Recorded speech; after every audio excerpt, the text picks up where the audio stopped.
We have all seen these permanent contrails left by unidentified planes covering our skies. But you have wondered what their purpose really is or why they developed. These events have been taking place for almost 2 decades and have become increasingly intense. They have been denounced by various government leaders and environmentalists around the world, while some admit to having used them to control rainfall. Hundreds of documents, including some patents and companies specialized in this work, show that one of their purposes is to combat climate change. But is it really something benevolent and innocent? In this video, we will see the conspiracy, chemtrail, beyond a myth. There are currently hundreds of reports on this enigma, some certainly disturbing while others of unquestionable scientific and official solidity. What we can be certain of is that there are more things in heaven and on earth than we suspect, and that half-sleep state in which we have been accustomed to live, without deeply questioning what they are doing to us to prevent us from being told. Let's question everything. Perhaps this case is an example of this. Perhaps it is something more than a simple conspiracy, which despite being visible to all and being solidly documented, only a few want to see further.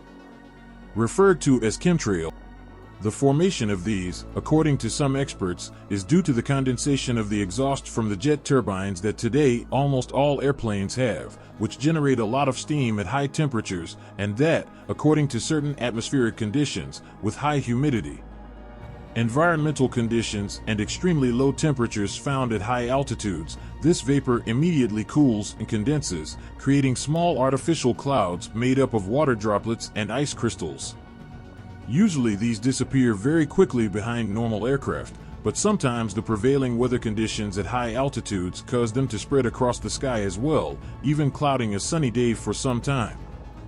Both this and the fact that, like chemtrails, natural contrails also emit polluting chemicals and are often bright white in color, is something that is often ignored by those who claim that all persistent contrails are produced by chemtrails. On the other hand, true skeptics of this theory attribute the brutal increase in these contrails in the sky to the growing use of turbines with turbofan propellants, whose exhaust gases are more persistent and which in the last 2 decades have been replacing turbojets that were previously widely used. For this reason, those who have studied and denounced the problem of chemtrails on strictly scientific grounds, such as the Belgian Belfort Group, who insisted on replacing this name, endowed with conspiracy connotations and not very credible, by that of persistent trails, in order to draw the attention of technicians and scientists to this serious problem. Those who have seriously studied this subject emphasize that although the fact of clouding the sky with the emission of chemical products contained in chemtrails cannot be denied, as all jet planes do, they mention that its purpose is to stop global warming produced in the atmosphere by intense solar activity. This being the official purpose that is being recognized as such, but not the only one. Be that as it may, the truth is that chemtrails have been covering the skies of half the world for at least 2 decades and have become increasingly intense. Since then, thousands of people from all over the world have carefully observed and verified that the differences between these and the condensation trails formed by the propulsion of airplanes at very low temperatures are more than evident, something similar to what happens with the exhaust pipes. Within this enigmatic topic, we find questions and conclusions that fill us with wonder and invite us to reflect deeply.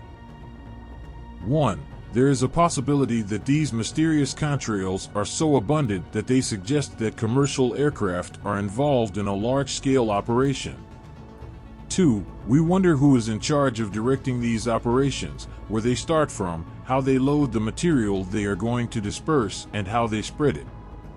3. A plausible theory would be that the chemicals that generate these contrails are previously mixed with the kerosene, allowing them to be released through the nozzles and the resulting smoke to remain in the atmosphere, forming these particular clouds. 4. Cases of witnesses have been reported who claim to have discovered biological remains supposedly coming from these stelae, which are said to cause illness. However, the question arises as to how this would be possible if the temperature emitted by the plane's nozzle reaches 1,500 degrees, which would destroy any biological material, even at the nanotechnological level. 5. If we consider the possibility of airplanes modified to release these substances through other channels, we wonder who would be responsible and under what justification these devices would be placed in such an undetectable way. In addition, we are intrigued by how the driving of these planes would be carried out. 6. Regarding the presumed remains found, materials such as aluminum, barium, and biological substances have been detected. However, the uncertainty arises as to how we can be even remotely certain that these come from aircraft, especially if they have been collected from the ground. 7. If the purpose of these contrails were really to reduce global warming, the question arises as to how this could be achieved considering the pollution already generated by the contrails of the thousands of planes that cross the skies and contribute to atmospheric warming. In addition, we must take into account that a jumbo plane can release between 80 and 100 tons of kerosene into the air in cases of emergency landings or to lighten its weight. In 1994, Dr. Leonard Cole testified before the U.S. Senate that the Department of Defense was conducting experiments with biological weapons and weather modification.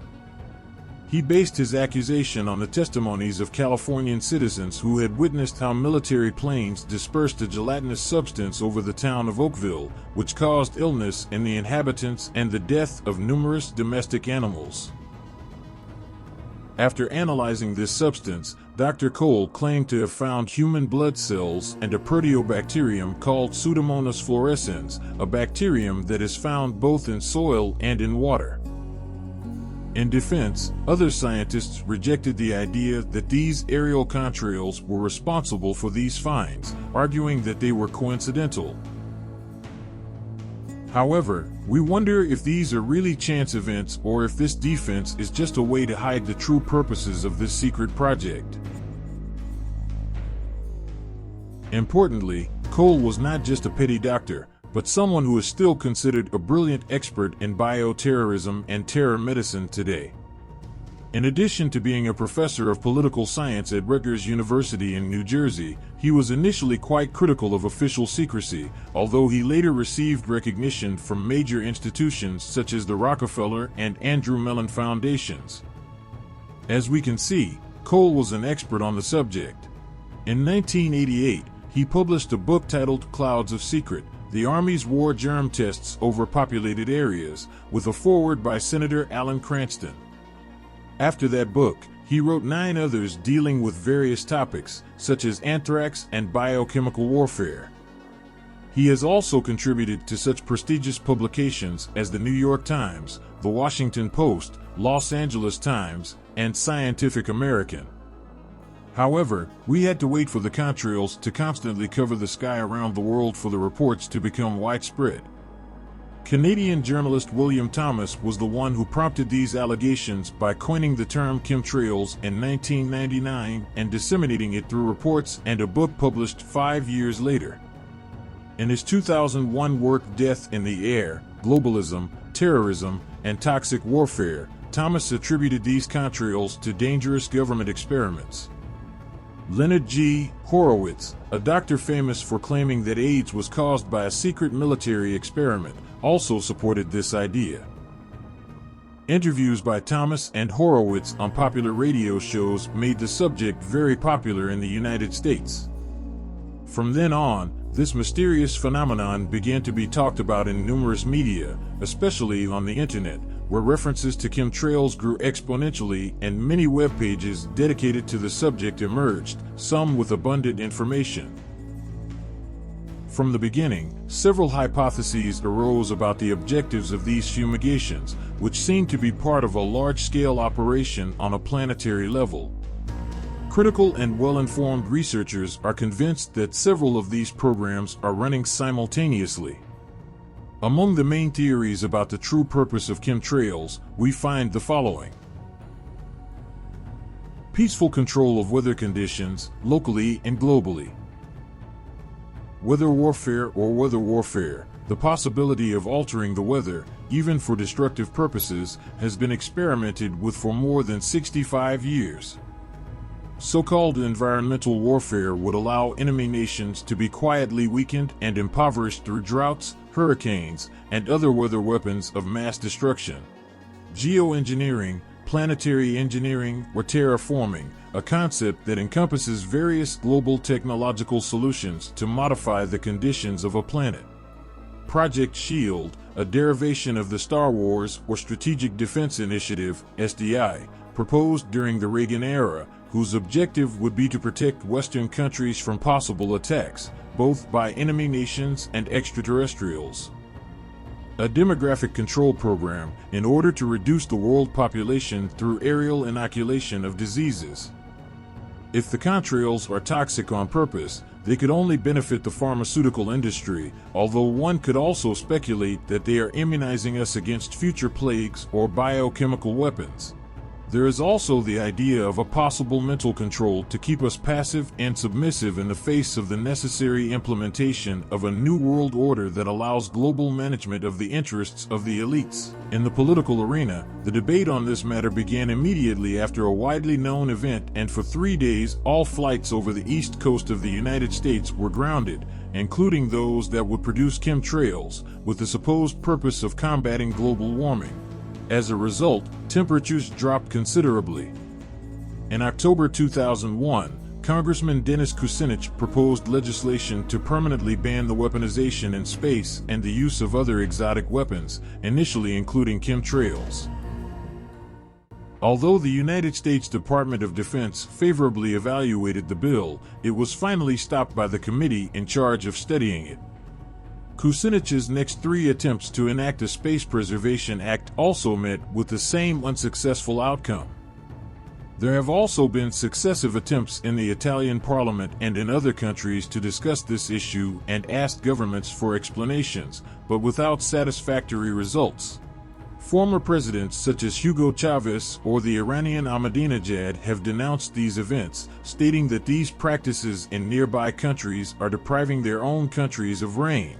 Even former President Rafael Correa strictly prohibited these planes from flying over Ecuador during his government.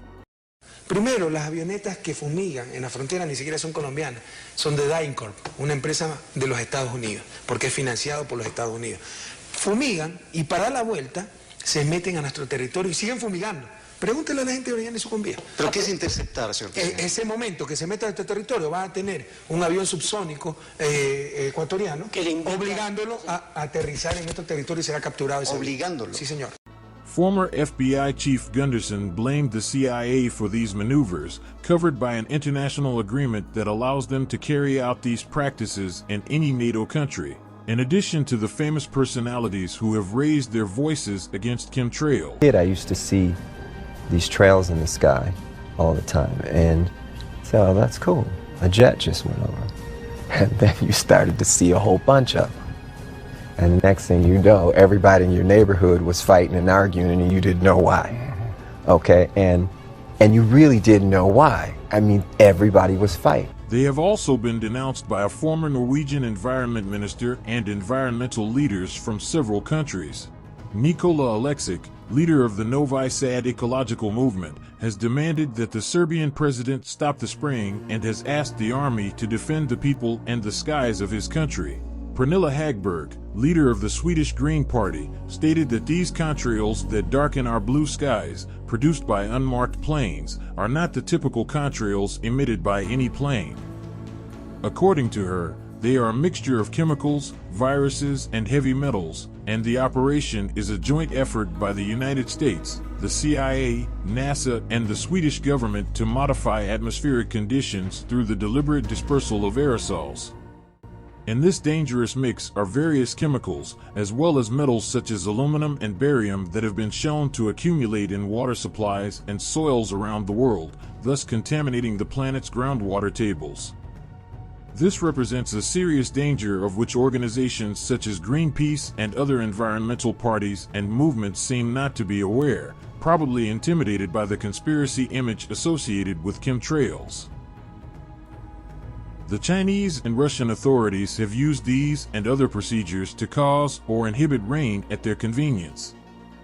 Even the former president of the Community of Madrid, Esperanza Aguirre, acknowledged having contracted Israeli companies so that their planes would drop silver salts in order to cause rain. A patent has come to light and 2 companies have acknowledged their involvement. But if it's just about something as benign and innocent as controlling rainfall or influencing climate change, why all the secrecy? There is an obvious reason for secrecy. Several studies indicate that these contrails have detrimental effects on our health. Its use without the consent of the population is completely illegal, and if what is happening became publicly known, there would be unwanted complaints and massive protests. On numerous occasions, duly officially documented, governments, such as the United States, have carried out extensive experiments and projects that have had dire consequences for their own populations. There are solid reasons to affirm that the programs implicated in this case are being carried out on a planetary scale, violating international treaties and affecting both our health and our democratic rights. In conclusion, chemtrails continue to be a controversial subject full of speculation. What is behind those mysterious trails in the sky? Are they just contrails, or is there something else? The lack of transparency and secrecy surrounding these aerosolization programs raise questions about the potential impacts on human health and the environment. Are we being subjected to large-scale experiments without our consent? What are the real motives behind these activities? Should we worry about population control, mind control, or weather manipulation? The only way to get answers is by encouraging research and informed debate. We invite you to keep your curiosity alert and continue exploring this fascinating and controversial subject. Do not forget to subscribe to our channel to be aware of future related content and like this video if you found it interesting. Until next time, and let's keep questioning the world around us.